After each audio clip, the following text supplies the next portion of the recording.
Apologizes to members of the Appointments Committee of Parliament over social media posts suggesting that members have been demanding payment from ministerial nominees in order to approve them.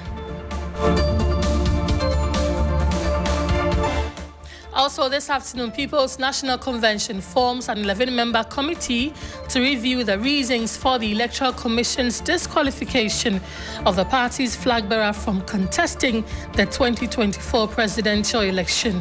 Later in the bulletin, we tell you why ECOWAS has officially announced the formal exit of Mali, Burkina Faso and Niger from the regional bloc following their withdrawal last year.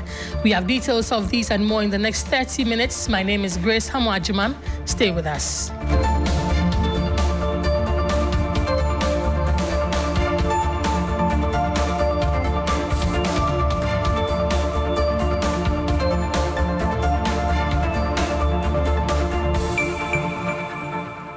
The bulletin begins right here and right now. Social activist Hammoah apologizes to members of the Appointment Committee of Parliament over social media posts suggesting some individuals were paying bribes to secure ministerial approvals. According to him, his comments were not directed at Parliament's Appointment Committee. Speaking through his legal counsel, Nana Atto-Dadzie, Mr. Hammoah admitted to making aspects of the comment but denied some aspects. The social activist was summoned to appear before the Appointment Committee today over his viral post, which he now says was partly not his. Let's listen to what transpired at the committee. The second one pertains to the matters in the first paragraph. It says, so, Mr. Speaker, with your permission, so all the monies the ministerial appointees are being asked to pay to the Appointments Committee just to get approved are those ones not affected by oral strange republic. The chairman, we want to say that, yes, this is a post from Mr. Hammoah, which he put up on his Facebook, formerly Twitter, Facebook and X, formerly Twitter account. Now, the point about that statement, we'll just briefly state, is that it was not directed at the Appointments Committee in any way. It was completely not directed at the Appointments Committee. It was only intended to expose certain matters and material that had come to his notice. Allegedly that some people are apparently on the back of the Appointment Committee doing other acts which may not enhance Honorable Counsel. Council of Social Activist Nana Atto-Dadzie. Well, during that sitting, there were some disagreement on whether the committee had the powers to listen to the case. Let's listen to Majority Chief Whip Roxy Nelson Defiamapo on his argument that the sitting did not have the power to hear the case. The contents, that is the subject of this proceeding as we speak, is already in contempt of court, of Parliament. So this matter must be disgorged and hived off to the Committee of Privileges.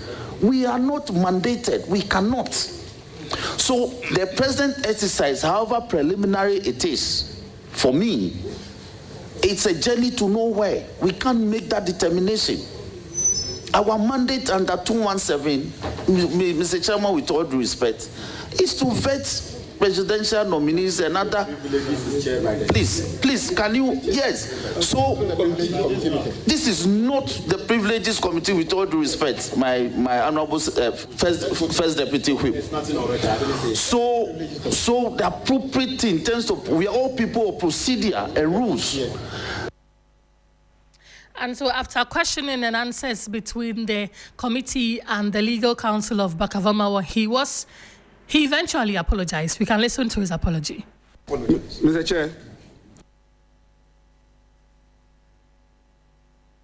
I am saying here clearly that my post was not intended to disparage members of the committee, and I have not intended to say that members of this committee have received or demanded bribes from various individuals.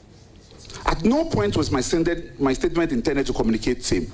And for those reasons, I apologize. Mr. Chair, the reason why I have left the post on and not deleted it, in fact, I did contemplate it, was because I saw that the words had been twisted and that it became imperative on me that I maintain the post in its original form. That if I was questioned on it, reference can be made to be able to verify it. This is the reason why it wasn't deleted. So now that it's been resolved, Would you want to pull it? will you want to pull it down? Mr. Chair, I am happy to. As the conversation has generated, as indicated, and the clarity has been brought to it, I'm happy to. Sure. You are hereby advised to also do a disclaimer. A disclaimer of what you claim you are not responsible. Then we can pick it up from there. Most grateful. I reiterate again categorically, and for all intents and purposes, as I have done 4 days ago and continue to do, that I have at no point uttered those words. All I know about the statement is that appeared on an MPP Projects Bureau Facebook account. That's it. I don't know the source of it. Oliver Bakavoma, let us quickly go to the Parliament Appointment Committee. My colleague George Quainin is engaging some of the MPs on what transpired earlier today. And certify to the whole world to accept that nothing like that has happened. And he's even not owning up to the initial post. So that's fine with us. Honorable, were you really concerned about the fact that the maker of the comment, that's Hammoah, had to speak later and then he only allowed his counsel to be doing the talking? I think if you follow the proceedings, the first issue was whether by our laws we can give the respondent the privilege to have a counsel representative. So once the counsel was on his seat, he's supposed to represent that. So he speaks for the. But I'm asking this because that was coming from another member who is a member of your party. Yes, in some ways, yes. But since it's a statement that is attributed to him, there was the need that if any apology is coming, it will not be done by the council on his behalf, but we get him to do the apology himself. For the whole world to know that words were not put on his mouth, but he accepted that he is very ignorant of the posting. Finally, before I let you go, do you think that with this very decision it will bring lasting solution to this sort of, act? I think it is. Which actor? The actor. People, making disparaging comments about Parliament. I think people need to take a cue from it, because the next time I don't think we'll. Because if he just takes a word of apology to just let me go, then clearly I can. No. It's because of what the council said and what he also came to confirm, that the original statement doesn't really emanate from him. But we needed a disclaimer. Obviously, if you are not responsible for a statement, he said he's done it. And in his statement, he confirmed that at various stages on the social media platform, he did not own up to that statement. And once it's said, we will find that... No. She's spoken for the side of the MPP, and so I know exactly, but at least let's get some fair representation. Why are you really impressed about the decision that has been made so far by the committee? Well, yes, I think that... Okay, so Honorable Patricia PJ is the Member of Parliament for Asokwa, and I'm now joined by Murtala Mohammed, who is also going to share his perspective on the way forward on this very matter.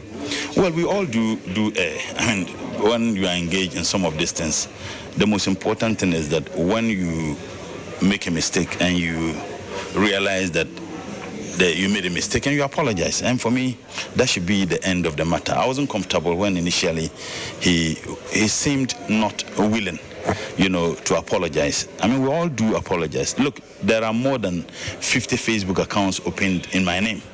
Unfortunately, sometimes they use it to dupe people. I have reported to the Ghana police. There was a time even the police, CID, sent some officers here, and then they came to identify MPs whose names were being used to defraud people. Almost every single member of Parliament. So, and we need to be very careful. We need to be very careful the kinds of information we hear and how we take those information serious and go ahead to act upon them. I am going to be vetted, inshallah. Nobody has asked me to bring any money.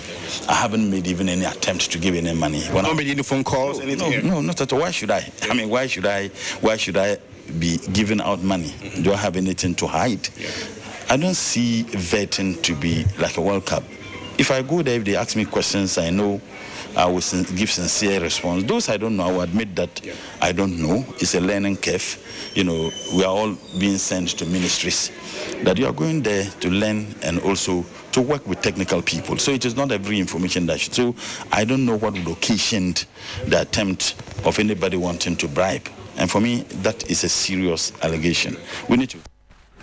And so my colleague George Quenin engaging Patricia Agyemang earlier. She is the MP for Kwadaso and also the Deputy Minority Leader. And then Murtala Mohammed, MP for Tamale Central. So the House has suspended sitting for today and is likely to continue tomorrow. Let me update you on the work the House has done so far, especially on the MPs designate or the minister designate that are yet to appear before the committee. So Samuel Nate George, Minister for Communications, Digital Technology and Innovation, yet to appear before the House.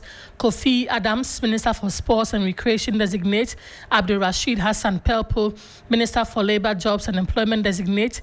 Kwabna Minta Akando, Minister for Health designate. Ibrahim Murtala Mohammed, Minister for Environment, Science and Technology designate. Joseph Bukari Nikpe, Minister for Transport designate.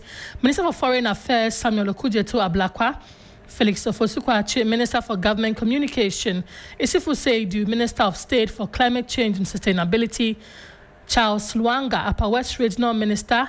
Joseph Adai Akwabwa, Bono Regional Minister. Francis Owusu Entry, Bono East Regional Minister. Wilbert Petty Brentum, Western North Regional Minister.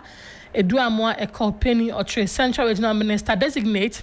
Joseph Nelson, Western Regional Minister designate, and Charity Ghana for Regional Minister designate, and also Sali Sibi Awuribe, Savannah Regional Minister designate. So all of these minister designates are yet to appear before the committee, but the House says that it will resume sitting tomorrow as it deliberates or to settle on the issues that appeared before them today.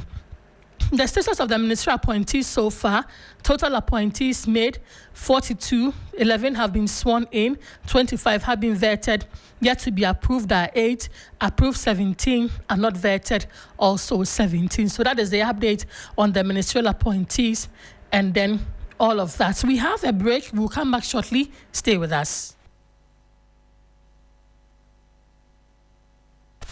Sometimes you believe you're carrying just enough cash to see your doctor until it's time to pay the bill. You find out to your embarrassment that carrying just enough isn't quite enough. Carry a Nationwide medical insurance card. Now that's quite enough. Your health is worth protecting. Call us on 0800 22 2222 or visit www.nationwidemh.com. Nationwide Medical Insurance. Join the healthcare family.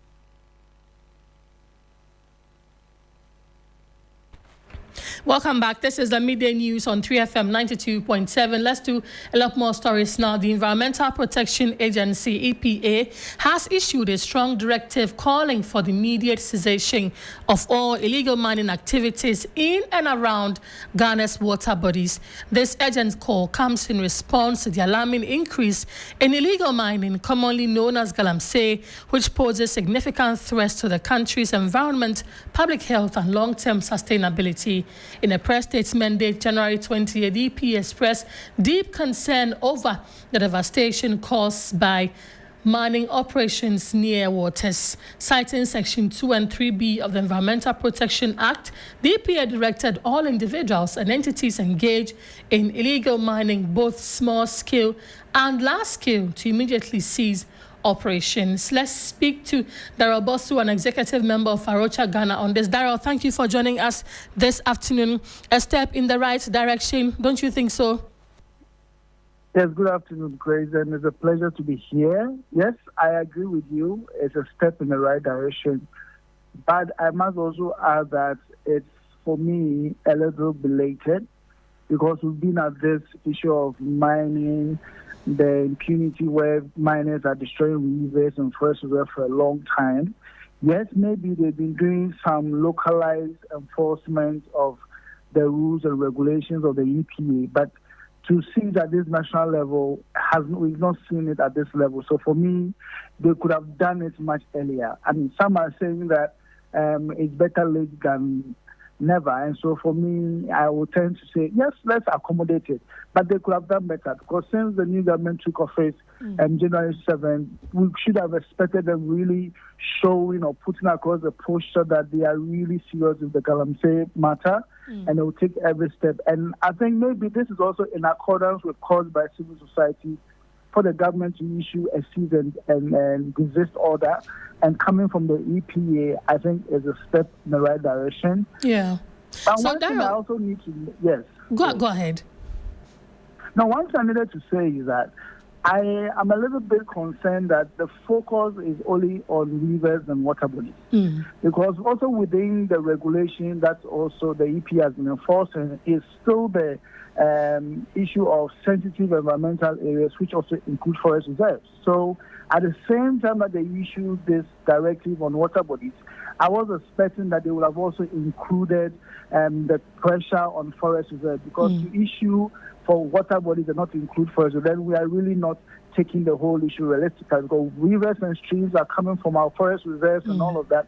So to just go for the water bodies, not paying attention to the forest reserve, is for me a gap in the directive. Okay, and there's also that part of the argument that says that the order would have been more effective if it was coming from the presidency, because we know these galamseyers are very brazen individuals who can be a bit hard-headed. How do you respond to that? Do you think this directive by the EPA will be effective as compared to if it was coming from the presidency, let's say?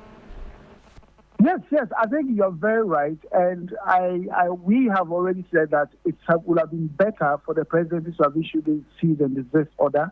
And our experience with statements like this coming from the EPA is that they don't have an enforcement capacity right now to enforce this directive.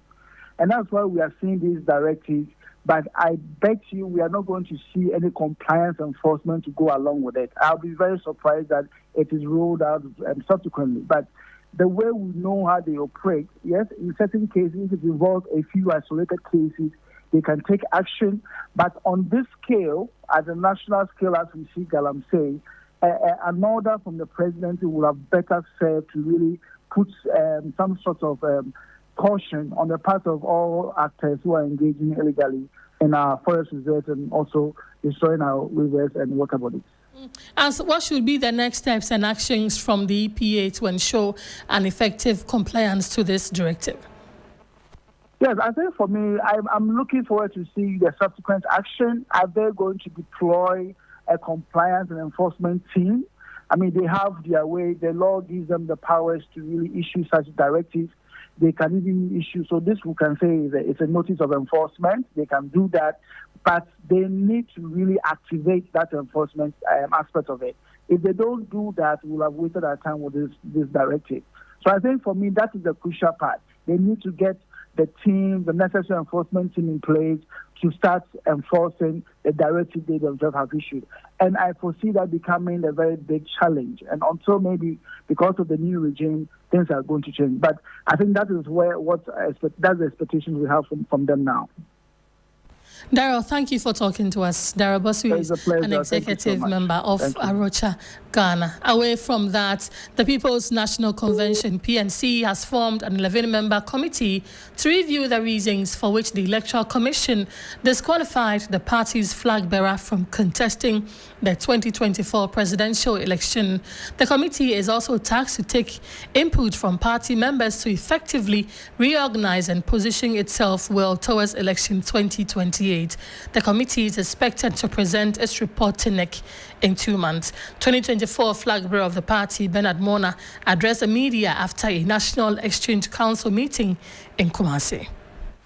Take submissions from across the constituencies from our party members so that we can find out where we faulted, how we can overcome the inadequacies, so that we can position PNC as the next party to govern Ghana in 2029 and beyond. We are very, very sure that we will win 2028, because 2029, when we will be assuming office, the PMP, which is the direct progeny of the PNC, won elections in 1979, and 2029 will be exactly 50 years. So we'll be ushering in a party of Le Mans in 2029. It's the reason for which we are holding this meeting. The party will also further review whether our declaration for the NDC has been symbiotic or it has been parasitic. 2024 flag bearer of the PNC, Bernard Mona, there. Now, the Economic Community of West African States, ECOWAS, has officially acknowledged the withdrawal of Burkina Faso, the Republic of Mali, and the Republic of Niger from the regional bloc effective today. The ECOWAS Commission, in a statement issued today, emphasized its commitment to regional solidarity and outlined transitional measures to minimize disruptions for citizens and businesses during this period. The withdrawal of the three countries mark a shift in the regional dynamics of West Africa, as Burkina Faso, Mali, and Niger have been key players in ECOWAS' integration agenda. Despite their exit, ECOWAS reaffirmed a determination to maintain open doors for future collaboration and engagement with these countries. To ensure continuity and mitigate adverse impact, ECOWAS issued directives to member states and relevant authorities to implement mitigate possible disruptions. ECOWAS urged member countries to continue to recognize national passports and identity cards bearing the ECOWAS logo held by citizens of these three countries until further notice. The regional bloc also said goods and services originating from the three countries will continue to benefit from the ECOWAS trade liberalization scheme and investment policies, ensuring uninterrupted trade flows. And a devastating road accident involving a Toyota Corolla and a tipper truck in the Bunkogbu-Nangprude district has resulted in the loss of 3 lives, with another in critical condition. Eyewitness accounts describe a harrowing scene as flames engulfed both vehicles following the collision. The accident occurred on the road between Nangpanduri and Bimbago when the Toyota Corolla collided with a tipper truck parked by the roadside. According to eyewitness, the Corolla veered off its way after striking a bumper, leading to a catastrophic outcome. Despite the brave efforts of bystanders to rescue those trapped inside, 3 individuals tragically were burned to ashes and 1 person was saved but remains in critical condition. And before we go, women who suffered injuries in the Bujumbura explosion that occurred last year are crying neglect, even though their health situations are deteriorating. They say the company's which activity led to their injuries has relinquished its duty to cater for them. Here's a report by Akwesiado.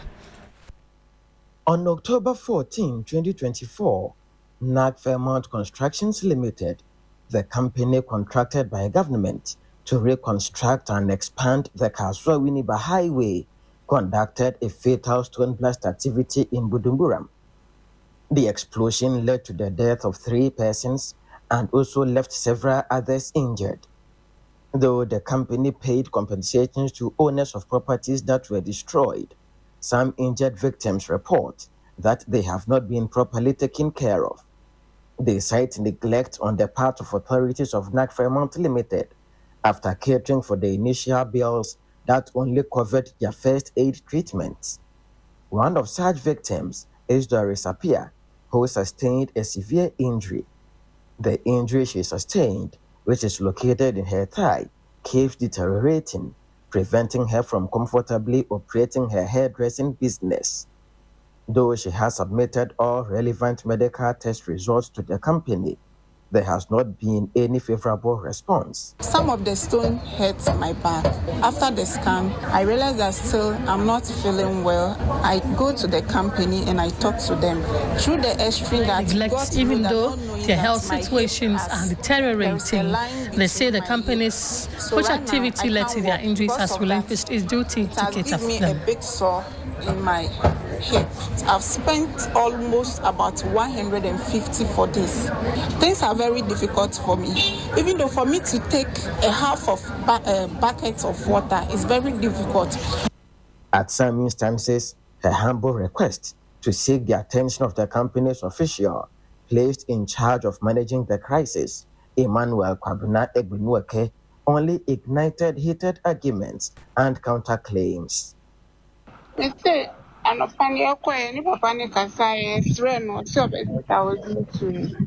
problem.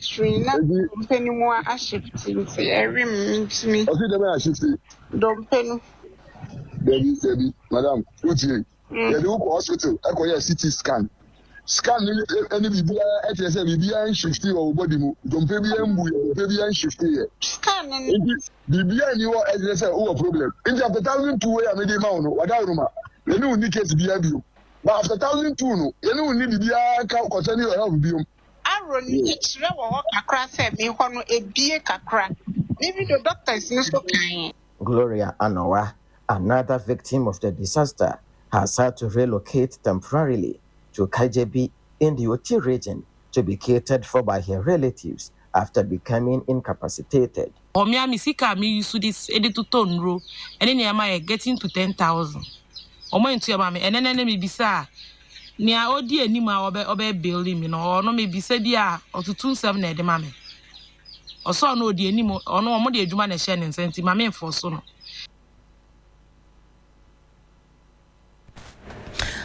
That was a report by my colleague in the Ashanti region, Akwesi Ado there, and that will be it by a package of the midday news on 3FM 92.7, which came to you from our studios here in Adisawe, Kanda. Stories that we brought to you as headlines: social activist Bakavoma who apologizes to members of the Appointment Committee of Parliament over social media posts suggesting the members have been demanding payment from ministerial nominees in order to approve them. Also, People's National Convention forms an 11-member committee to review the reasons for the Electoral Commission's disqualification of the party's flag bearer from contesting the 2024 presidential elections. And ECOWAS officially announces the formal exit of Mali, Burkina Faso and Niger from the regional bloc following their withdrawal last year. Many thanks for joining us. My name is Grace Hammoah Agyemang. Good afternoon. Michael Ogbodi standing by to bring us the latest in the world of business.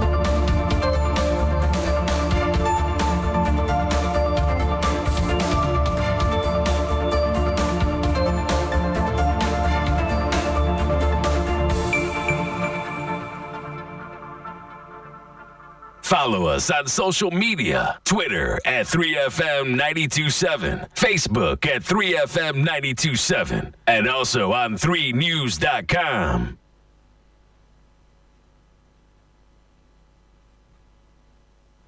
92.7 3FM presents Fit Start Walk. Kick off your year the right way. Join us for a morning of exercise, networking and relaxation. Date Saturday, 1st February 2025. Time 5:30 a.m. Starting and ending point Aviation Social Centre. Call to register 053 2300 927. Fit Start Walk. Don't miss out. Come walk with us.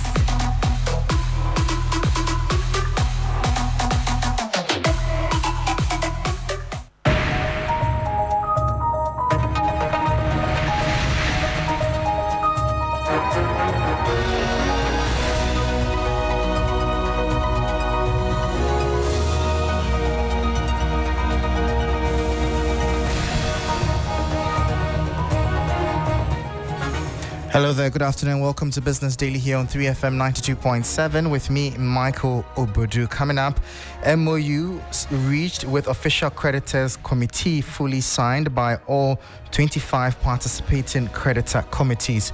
Plus, a newly appointed CEO of Cocoa Board assures of prioritizing welfare of farmers in the country. Details of these and more coming up shortly. Please stay.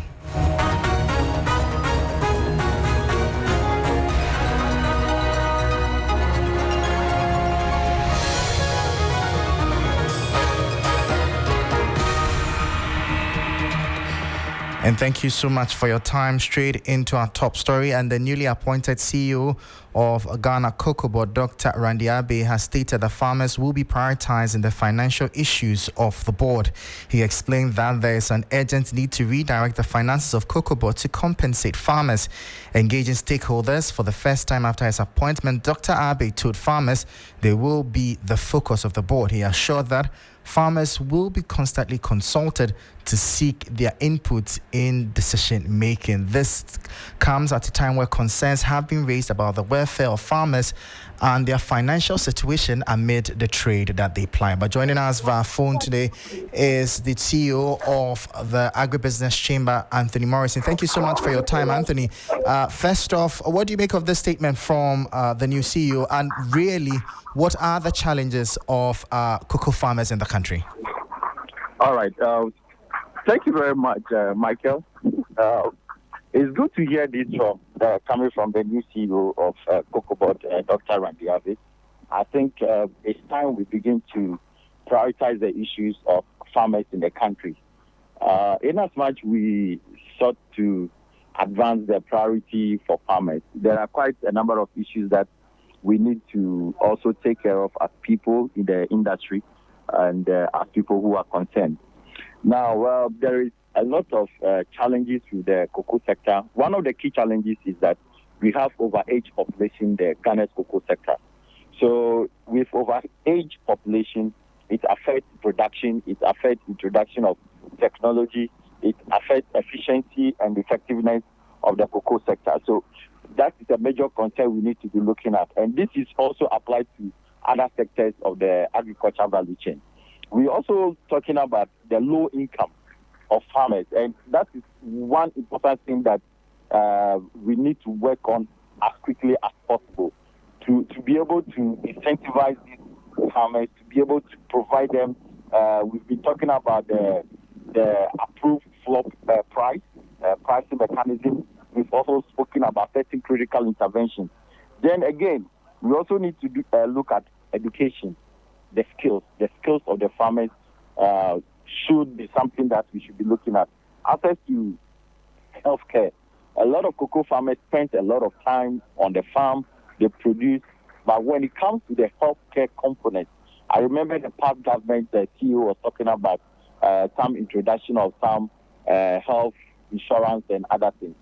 We expect the new government to expedite action with regards to making sure that the healthcare of our cocoa farmers, the sector that is prioritized by government, is given the critical attention. And we know there was this issue also of pensions for cocoa farmers. I believe you are aware of that. But then we also know how prominent the issue of Galamsey has become and its impact on cocoa farmers. We've consistently for a while now. That the deforestation and environmental degradation. The last calculation we did, about 500,000 hectares of cocoa farms have been destroyed as a result of the challenges with the illegal mining and galamsey. That must be also catered for. And last not the least will be the issue of pests and diseases. The sector is still having challenges. You remember some large number of cocoa farms were destroyed, and they were supposed to be replanting of new trees. That never happened. All this happened as a result of the issues of pests and diseases. And to a large extent, we need now to be looking at how to improve these areas for these farmers, because the current situation is quite dicey. You remember that our production has reduced by more than half. We are producing some close to 400,000, or some are talking about 450 to 500,000. Whatever the number is, Ghana used to do 1 million tons. Now we are doing less than that. Sure. So and we are sure that the situation should improve as we go forward. I'm sorry, we'll have to leave it here. That is Anthony Morrison. He is the Chief Executive Officer of the Agribusiness Chamber. Thank you so much for your time. Away from that, now we'll turn our attention to another of our top story, where The CEO of the Chamber of Bulk Oil Distributors, Dr. Patrick Kwekufori, has called on businesses in Ghana to prioritize investment in education and scholarships as a key component of their corporate social responsibility initiatives. According to Mr. Ofori, such investments are crucial to building the skilled workforce needed to drive growth and innovation in various industries. He made the remarks on the sidelines of the 65th Commonwealth Scholarship celebrations, underscoring the vital role education plays in strengthening the nation's human capital and boosting industrial development. Scholarships are key to harness talents that don't have the required capital resources or even the required exposure to leverage and then develop their full potential.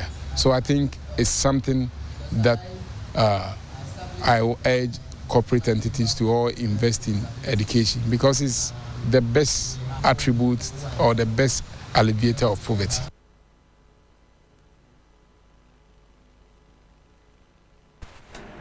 And that was the CEO of the Chamber of Bulk Oil Distributors, Dr. Patrick Kwekufori, speaking there. We'll turn our attention now to our lead story, and finance expert and senior lecturer at the University of Professional Studies, Accra, Dr. Patrick Yadom, has criticized the government's National Dialogue Planning Committee, calling it a wasteful duplication of duties. We'll move away from that as well. And Ghana has signed a memorandum of understanding with its official creditor committee, OCC, with all 25 participating creditor countries agreeing on the debt restructuring, marking a crucial step towards restoring long-term debt sustainability.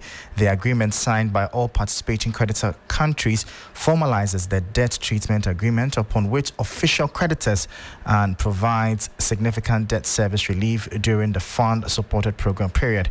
According to Finance Ministry, the signing of the MOU is a testament of commitment of Ghana's official creditors, particularly China and France, co-chairs of the OCC, in assisting the country in resolving its debt issues. We talk to economist now, Dr. Eric Boakye Yadom. Doc, thank you so much for your time. What do you make of this update?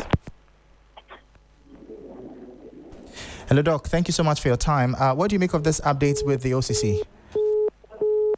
Unfortunately, we've lost Dr. Eric Boakye Yadom. We'll bring you updates on our subsequent bulletins and a quick recap of our top stories. Ghana signs landmark debt relief agreement with official creditor committee, fully signed by all 25 participating creditor countries. Also, new Cocoa Board CEO Dr. Randy Abbey assures of prioritizing welfare of farmers in the country. My name is Michael Obodu. Thank you for listening. As always, please stay safe.